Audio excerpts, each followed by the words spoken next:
Hello everyone. Today we are going to work through our note on what is called the natural logarithmic function.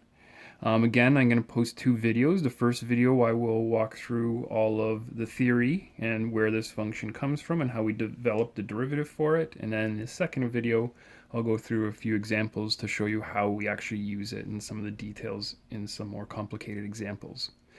So if we start with this here, our last note, we were talking about the natural exponential function, f at x equals e to the exponent x. Again, it's an exponential function, but the base number is this new number, Euler's number, that we were learning about as the base of our exponential function. We need to then have a quick reminder that logarithmic functions actually come from the fact that they are the inverse of our exponential functions. So the inverse of this function, y equals e to the exponent x. Remember that inverse means that we are going to switch the x and the y around.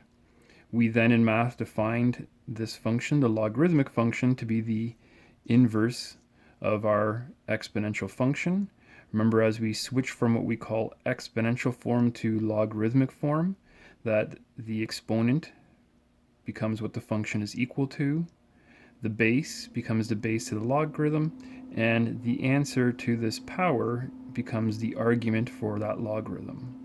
Now, because this is a special or unique logarithm, log base e, in math we've given special notation for this, and we use this notation here, ln, which we read as ln x. So when we see this, this is just a logarithm. It's the same as this here. It's just the new notation that we use to represent this natural logarithmic function. So therefore then our natural logarithmic function is ln x.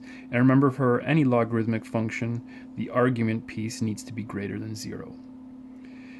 If we now want to find a derivative for this, instead of working from first principles, we're going to use what we know about our exponential function from our previous lesson.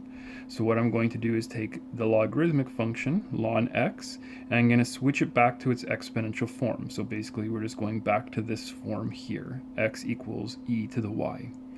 I can then differentiate this implicitly. So the derivative of the left side, derivative of x, is 1. Derivative of e to the y, remember from our last lesson, would be e to the y, and then derivative of our exponent, derivative of y, would be dy by dx. If I isolate now our dy by dx, we get 1 over e to the exponent y, and e to the exponent y from our original statement is the same as x. So our derivative then is just 1 over x, and that's our conclusion. If I start with the ln of x, our natural logarithmic function, then the derivative of that would be 1 over x. Similar to our last note then, the question then becomes what happens as that argument becomes something other than just x. So if this argument was 5x, what would I do with that here? And a reminder then that this would then be a composition of functions.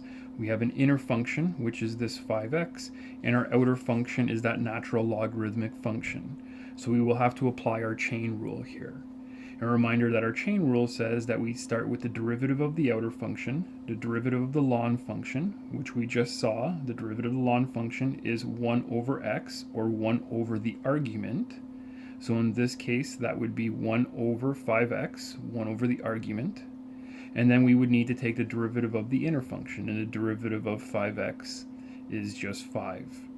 And if we simplify that, we end up with y prime is 1 over x.